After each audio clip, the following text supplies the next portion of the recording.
नमस्कार बच्चों, आपका हमारी जीनियस क्लासेस में स्वागत है। तो आज अपन पढ़ेंगे परमाणु स्पेक्ट्रम के बारे में, जिसमें अपन विभिन्न प्रकार के परमाणु स्पेक्ट्रम रेखाओं के बारे में पढ़ेंगे, जिसमें लाइमर, बामर आती है, पाचन, ब्रैकेट, फुंड, हम्फ्री, ये सब रेखाएं एक प्रकार से आती है, यानी कि उसके अंदर हाइड्रोजन स्पेक्ट्रम के अंदर आती है। तो इनके बारे में पढ़ेंगे। और हाइड्रोजन स्पेक्ट्रम स्पेक्ट्रम होता है, उसको प्रिज्म के अंदर प्रकाश डालते हैं। तो कौन सी तरंग दैर्ध्य वाली जो किरण होती है वो ज्यादा झुकती है, कौन सी कम झुकती है, कौन से प्रकाश की तरंग दैर्ध्य यानी कि लैम्डा ज्यादा होता है, कौन से प्रकाश का लैम्डा कम होता है, इसके बारे में अपन डिटेल्स से पढ़ेंगे। तो अपन फर्स्टली क्या देखेंगे, फर्स्टली अपन परमाणु स्पेक्ट्रम बनाएंगे हाइड्रोजन का परमाणु स्पेक्ट्रम बनाएंगे, जिसमें अपन क्या करेंगे, विभिन्न कक्षाएं बनाएंगे। ये अपन लेंगे इंफिनिटी यानी अनंत वाली कक्षा लेंगे पहले, फिर अपन ये बनाएंगे श्रेणी 1 2 3 4 बन गई, फिर 5 बन गई। तो यहाँ पे n1 n2 n3 n5 तक आ गई, n1 n2 n3 n4 और n5 तक आ गई। तो इसमें अलग अलग श्रेणी आती है, जैसे लाइमर श्रेणी आती है वो पराबैंगनी क्षेत्र में आती है। स्पेक्ट्रमी क्षेत्र होते हैं, जैसे कि पराबैंगनी क्षेत्र हो गया, दृश्य क्षेत्र हो गया। फिर अपने क्या आते हैं, लगभग दो n1 और n2 के मध्य आती है पराबैंगनी क्षेत्र, और n2 और n3 के मध्य आता है दृश्य क्षेत्र, जो कि बामर श्रेणी में आता है। तो यहाँ पे अपन क्या लिखेंगे, लाइमन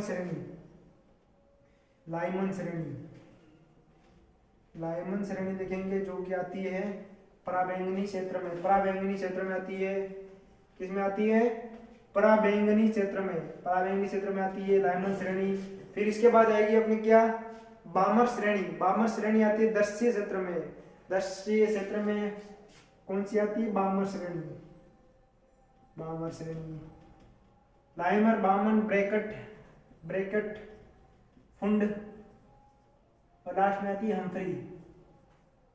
मेन लाइमर होगी, लाइमर दृश्य, लाइमर आ गई, फिर दृश्य आ गई, लाइमर के बाद क्या आ गया, लाइमर श्रेणी आ गई, बामर श्रेणी आ गई, पाचन आ गई, ब्रैकेट आ गई, फुंड आ गई। लाइमर, बामर, bracket, फुंड, Humphry, n1 n2 n3 n4 n5 ये होगी। और इनका अलग अलग फॉर्मूला भी होता है, और इनके अंदर कौन कौन से क्षेत्र आते हैं वो भी गिने जाते हैं। जैसे इसमें अंदर पराबैंगनी क्षेत्र में आ गई लाइमन, बामर श्रेणी आती है किसमें, दृश्य क्षेत्र में, और बाकी वाली सब श्रेणियां किसमें आती है, अवरक्त क्षेत्र में आती है। किसमें आती है, अवरक्त क्षेत्र में, अवरक्त फील्ड में आती है।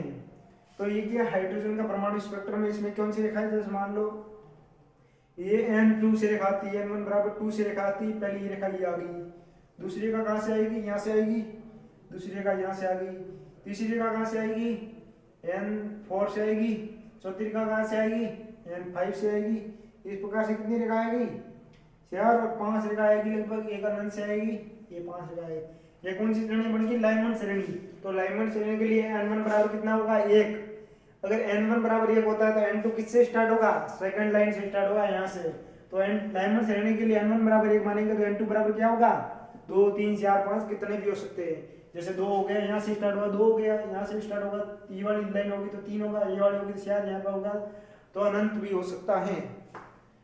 तो ये श्रेणी बन गई। जैसे अपन लाइमर के लिए या बामर के लिए कैसे लेंगे, बामर के लिए यहाँ से स्टार्ट करेंगे, यहाँ से यहाँ तक आएगा, यहाँ से यहाँ तक आएगा, फिर यहाँ से यहाँ तक आएगा, फिर अनंत से यहाँ तक आएगा। फिर ब्रैकेट के लिए कहाँ से लेंगे, यहाँ से लेंगे पहले, सर्वप्रथम यहाँ से, फिर यहाँ से, और ऐसे लेंगे।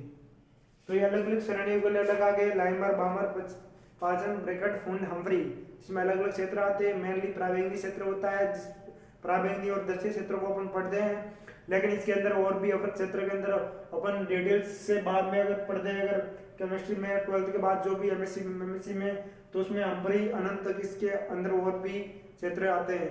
लेकिन अपने यहाँ पे पराबैंगनी और दृश्य क्षेत्र को ही पढ़ा जाता है ज्यादा नॉर्मली रूप से। हाइड्रोजन स्पेक्ट्रम की ये रेखा है। हाइड्रोजन स्पेक्ट्रम को बहुत सरल तरीके से समझाया जाता है, क्योंकि बाकी को समझाना थोड़ा मुश्किल होता है, जटिल होता है, लेकिन हाइड्रोजन एक सरल परमाणु है जिसके स्पेक्ट्रम को अपन डायरेक्ट जल्दी से आसानी से समझा सकते हैं। फिर अपन देखेंगे लैम्डा, तरंग दैर्ध्य किसका ज्यादा होता है, किसका कम होता है, उसके बारे में अपन बात करेंगे, लैम्डा के बारे में। और जो तरंग दैर्ध्य होता है वो विचलन अलग अलग होता है तरंग। ये मान लो प्रिज्म है, ये प्रिज्म हो गया। प्रिज्म में क्या करते हैं अपन, प्रकाश, मान लो एक्स किरण क्या करी, आपतित की, एक्स किरण अपन ने क्या की, एक्स रेज, इस पे प्रिज्म पे प्रकाश का आपतित की, तो किससे यहाँ पड़ेगी, यहाँ पड़ेगी, ऐसे होगी, ऐसे होगी, परावर्तित होगी, अपवर्तित होगी, कई कोण से मुड़ेगी। तो इसमें क्या प्रिज्म होता है वो 3D होता है, जो किरण मुड़ने के बाद थोड़ी सी ऐसे भी मुड़ती है, और इसमें क्या कोण बन जाता है, स्पेक्ट्रम कोण अलग अलग रेखाओं से, जहाँ से मान लो अपने से लेते हैं। फिर ये वाली आएगी, कितनी आती है, लगभग 6-7 ले लेते हैं अपन, n1 से n7 तक। फिर ये थोड़ी मुड़ जाएगी, थोड़ी मुड़ जाएगी, ये थोड़ी मुड़ जाएगी, ये थोड़े एंगल से क्या आ जाती है, मुड़ जाती है अलग अलग एंगल से प्रिज्म में। तो क्या आ जाता है इसके अंदर, प्रकाश आ जाता है अलग अलग, जैसे लाल रंग से जो श्रेणी होती है लैम्डा श्रेणी, उसमें लाल रंग से बैंगनी रंग तक आता है, जिसमें क्या विचलन होता है वो किसके उल्टा होता है, लैम्डा होता है उसके क्या होता है, उल्टा होता है। जिसका लैम्डा सबसे ज्यादा उसका क्या विचलन, जिसको अपन किससे लिखते हैं, डेल्टा से। विचलन को नॉर्मली डेल्टा कोण से लिखते हैं।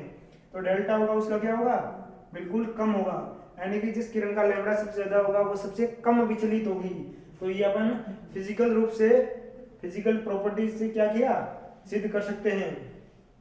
जैसे लाल रंग होता है उसका लैम्डा सबसे ज्यादा होता है, लाल रंग का क्या होता है, लैम्डा सबसे ज्यादा होता है, तो इसका विचलन क्या होगा, लाल रंग का विचलन सबसे कम होगा विचलन। मान लो ये रेड हो गया तो इसका विचलन कम हो गया, फिर इसका विचलन थोड़ा ज्यादा हो जाएगा, ऐसे मुड़ जाएगी। रेड कलर का क्या होता है, लैम्डा क्या होता है, लैम्डा हाई होता है, लैम्डा हाई होगा तो डेल्टा क्या हो जाएगा, कम हो जाएगा, डेल्टा कोण।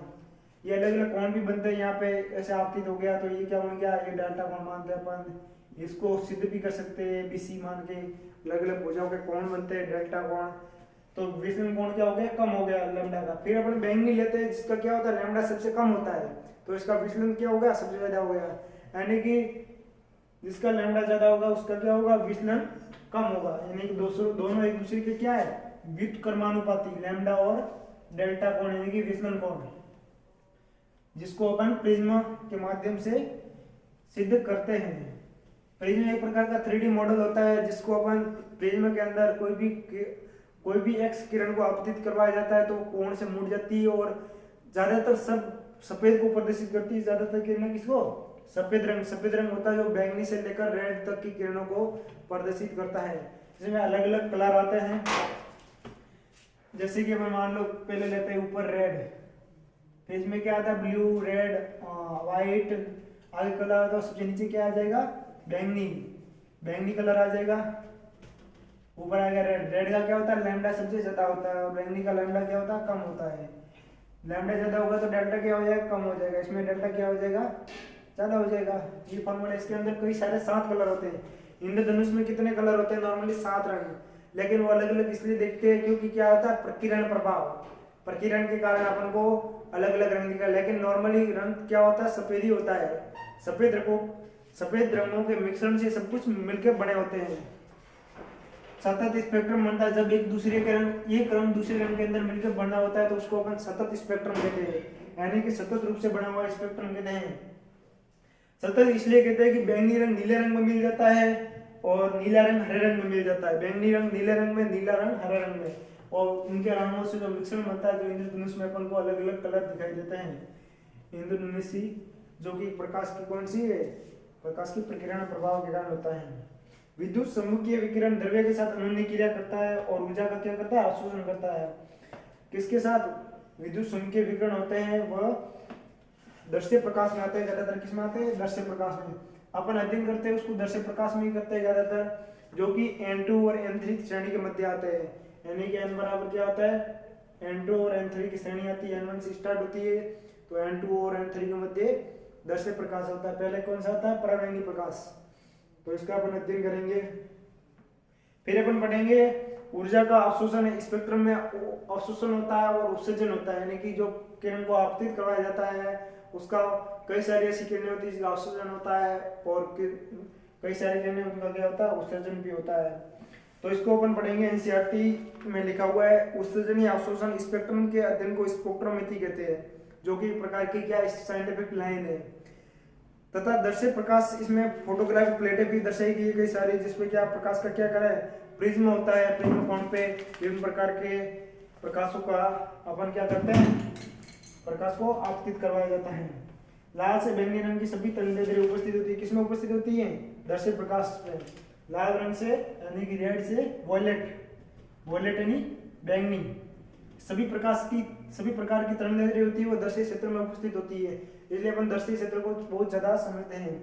लेकिन गैसीय अवस्था में परमाणु का उत्सर्जन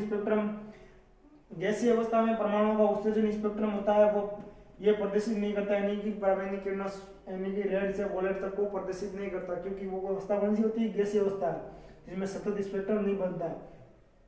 केवल विशेष तरंगदैर्ध्य वाला प्रकाश उत्सर्जित होता है जिसमें स्थान खाली होते हैं, बीच में क्या होता है? काले स्थान भी आ जाते हैं जब प्रकाश उत्सर्जित नहीं होता गैसीय अवस्था में, तो इसको अपन रेखीय स्पेक्ट्रम कहते हैं या परमाणु स्पेक्ट्रम कहते हैं।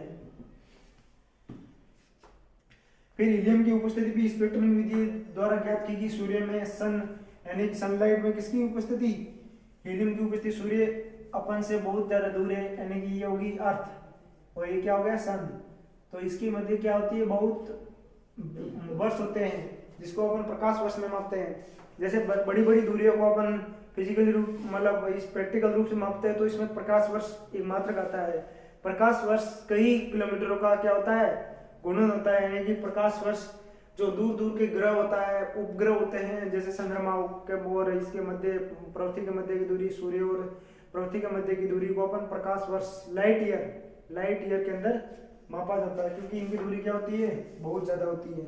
तो सूर्य में हीलियम की तत्व की उपस्थिति, सूर्य के अंदर क्या होता है? हाइड्रोजन हीलियम तत्व की उपस्थिति को किसके द्वारा प्रदर्शित किया जाता है? अपन को मतलब किसके द्वारा ये दर्शाया गया है कि सोडियम सनलाइट में भी हीलियम पाया जाता है, हीलियम की उपस्थिति होती है, तो वो स्पेक्ट्रमी विधि द्वारा प्रदर्शित किया गया है। स्पेक्ट्रमी विधि द्वारा प्रदर्शित किया गया है। तो स्पेक्ट्रमी विधि द्वारा अपन फॉर्मूला भी लगाते हैं, फॉर्मूले के द्वारा अपन तरंग संख्या, हाइड्रोजन का रेखीय स्पेक्ट्रम में तरंग संख्या निकालने का एक फॉर्मूला होता है, तरंग संख्या न्यू बार, जो किसका व्युत्क्रमानुपाती होता है? लैम्डा क्या होता है? व्युत्क्रमानुपाती होता है। अपन क्या लिख सकते हैं? 1/λ भी लिख सकते हैं, बराबर क्या लिख सकते हैं अपन? इसका एक साइंटिफिक फॉर्मूला निकाला गया है, उस फॉर्मूले को लिखेंगे, जो कि एनसीईआरटी में दे रखा है 109 इन और 677। फिर क्या लिखेंगे अपन? 1/n1 का स्कोर, n1 माइनस 1/n2 का स्कोर, यानी कि दोनों श्रेणियों के मध्य का अंतर, 1/n1 का स्कोर माइनस 1/n2 का स्कोर। तो ये लिख लिया। फिर अपन क्या लिखेंगे? मात्रक लिखेंगे सेंटीमीटर माइनस पर सेंटीमीटर मापते हैं किसमें? ये सेंटीमीटर में। अगर मीटर में लेंगे तो क्या होगा? मीटर में लेंगे तो सेंटीमीटर में क्या होता है? मान क्या होता है? बहुत बड़ा होता है। मीटर में मान छोटा हो जाएगा। अगर यहाँ पे मीटर माइनस लिखेंगे तो यहाँ पे क्या लगाएंगे अपन? पॉइंट लगाएंगे। 1000 का गुण क्या होगा? नीचे 1000 आ जाएगा तो ऊपर जाएगा तो इस पॉइंट लग जाएगा, यहाँ पे अपने आप भाग जाएगा, यहाँ पे पॉइंट लग जाएगा। अगर यहाँ पे मीटर लगाएंगे तो 109.677 होगा अगर मीटर लगाएंगे।